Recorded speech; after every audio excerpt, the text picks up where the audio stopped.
As Burchell, 1993, following Donzelot, has argued, a characteristic feature of this style of government is the fundamental role in accords to contract in redefining social relations. The changes affecting schools, hospitals, government departments, and so forth often involve the reconstructing of institutional roles in terms of contracts strictly defined, and even more frequently involve a contract-like way of representing relationships between the institutions and between individuals and institutions. Friedland, 1994. An example of the former, for instance, occurs when found holding medical practices contract with hospital trusts for the provision of health care to particular patients, where previously that provision was made directly by the National Health Service. Examples of the latter include the relationship between central government departments and the new executive or next steps agencies, where no technical contract as such exists, but where the relationships between the two is governed by a contract-like framework document, which defines the functions and goals of the agency. The producers whereby the department will set and monitor the performance targets for the agency. Thus, contractualization typically consists of assigning the performance of a function or an activity to a distinct unit of management, individual or collective, which is regarded as being accountable for the efficient performance or that function or conduct of that activity. By assuming active responsibility for these activities and functions, both for carrying them out and for their outcomes, these units or management are in effect affirming a certain kind of identity or personality. This is essentially entrepreneurial in character.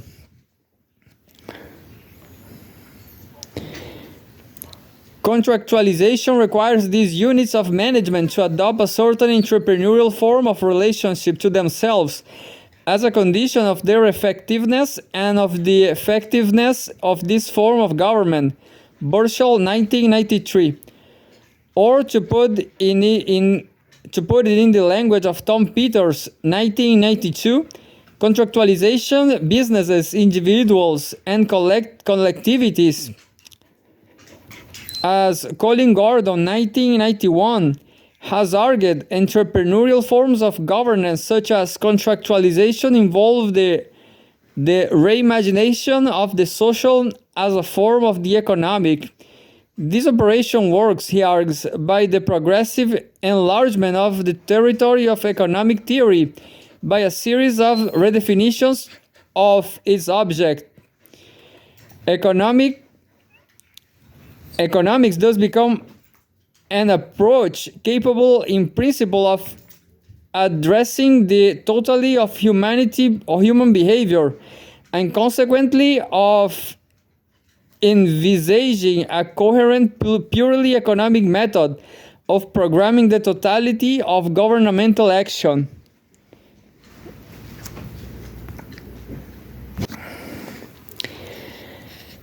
The leveling function that this process performs ensures that formally diverse institutions, practices, goods, and so forth become subject to judgment and calculation exclusively in terms of economic criteria, giving rise to the increasing dominance of what Lyotard, 1984, terms the performativity principle. However, it would be misguided to view this development as simply the latest and purest manifestation of the irresistible rise of Homo economicus. As Gordon, 1991, has indicated, the subject of enterprise is both a reactivation as a radical inversion of traditional economic man.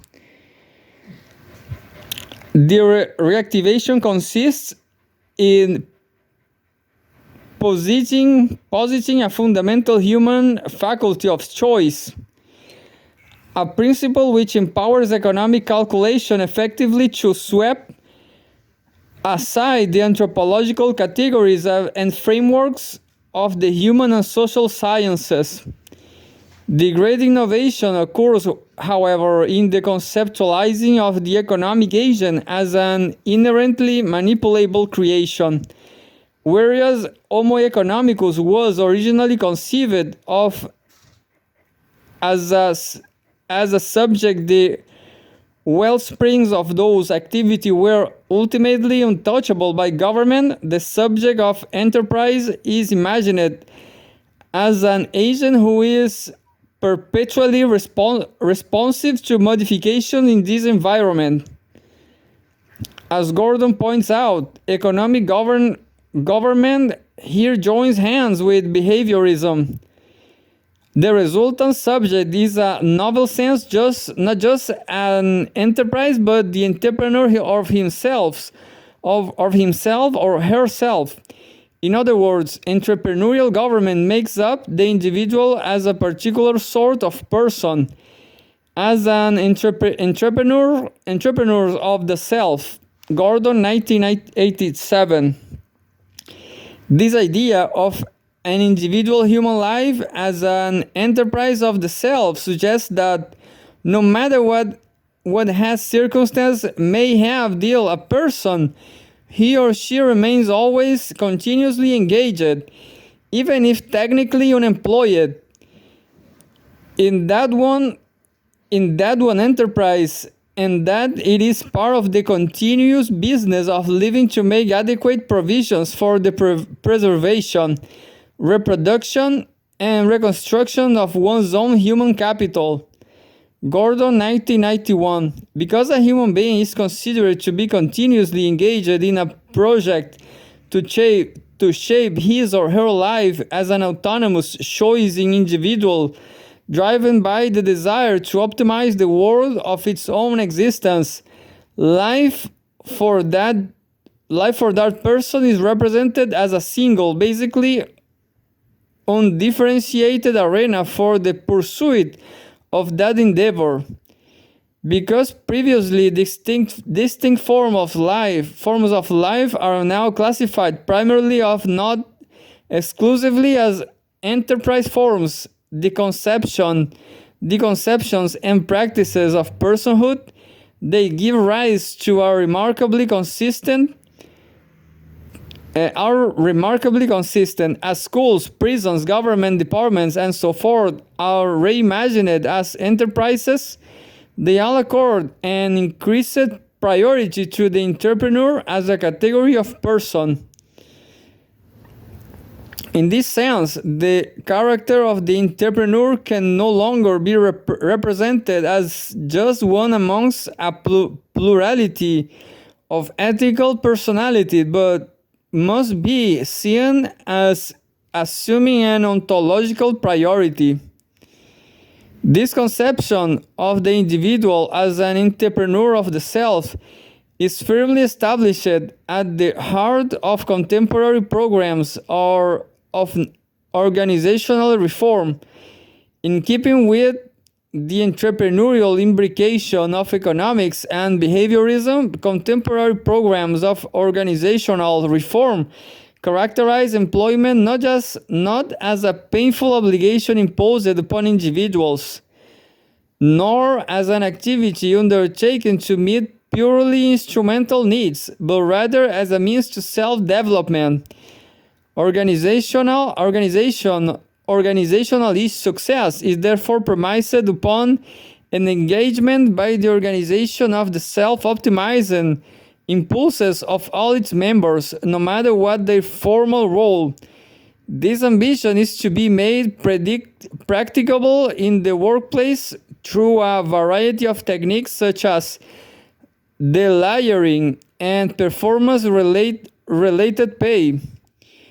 The latter the latter whose deployment throughout the public sector has grown dramatically in the last decade often involves the development of an ongoing contract between an individual employee and their line manager, whereby an employee's pay is made more dependent upon whether he has met exceeded certain performance objectives. Millward et al. 1992.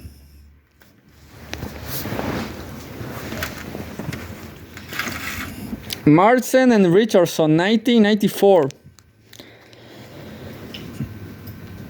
Thus, performance management and related techniques entail a characteristically contractual relationship between individual employees and the organization for which they work.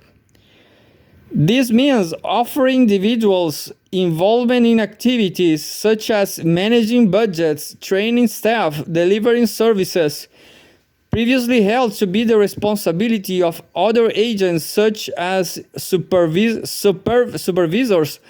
or personnel departments. However, the price of this involvement is that individuals themselves must assume responsibility for carrying out these activities and for their outcomes.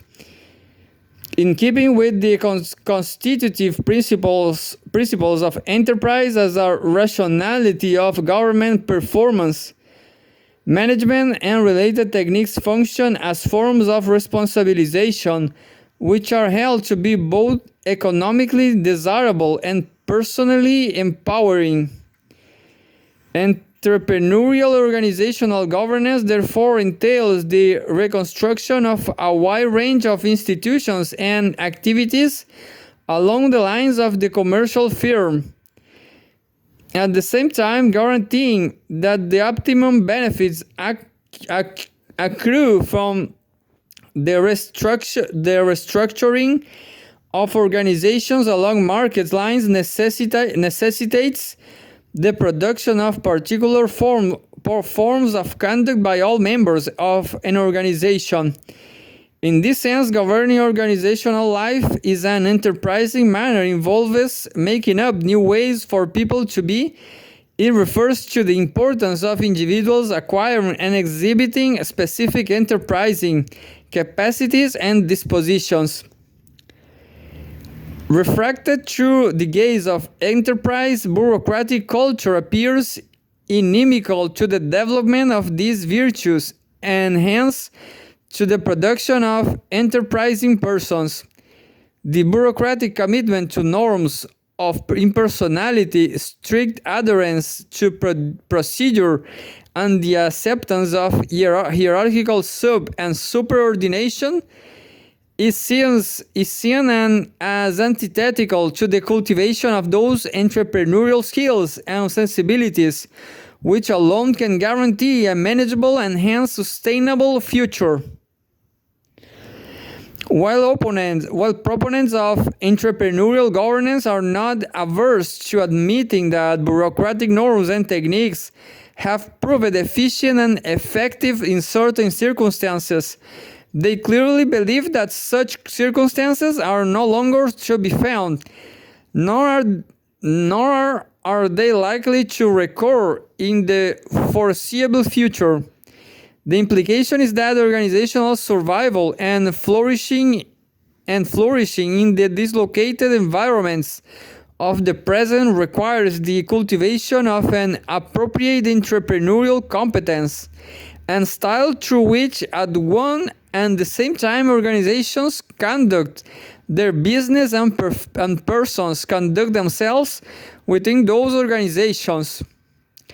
As I argued earlier, because the discourse of enterprise presupposes that no organizational context is immune to the effects of globalization, it assumes that ostensibly different organizations, hospitals, charities, banks, Government departments will have to develop similar norms and techniques of conduct, for without so doing, they will lack the capacity to pursue the preferred project.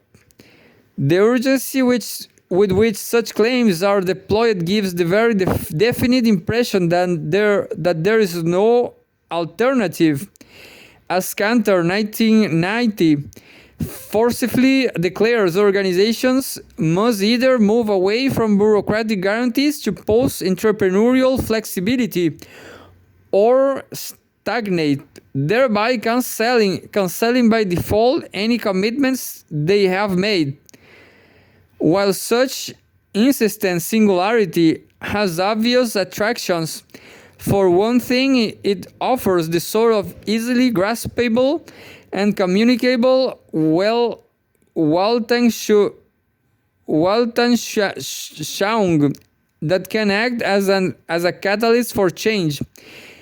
It neglects the fact that the generalization of an enterprise form to all forms of conduct may of itself serve to incapacitate an organization's ability to pursue its preferred projects by redefining its identity and hence what the nature of its project actually is.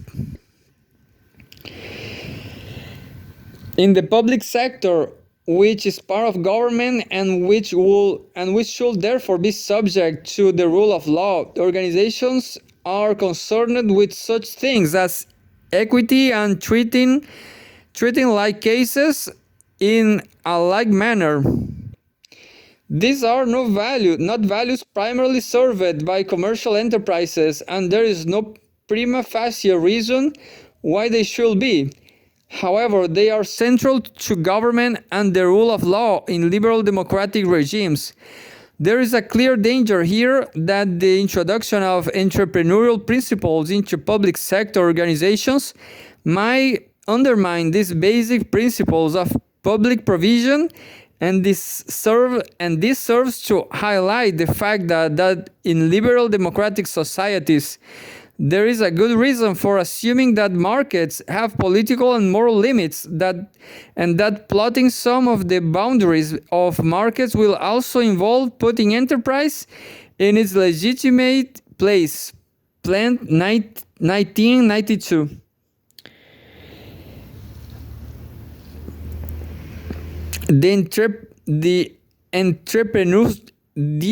Entrepreneurialists may reply that without enterprising up, public sector organizations, the liberties and equalities that citizens take for granted might become unaffordable. But this argument once again assumes that the generalization of an enterprise form to the conduct of public administration, for example, would not affect the identity and integrity of public administration, but will simply make it work better.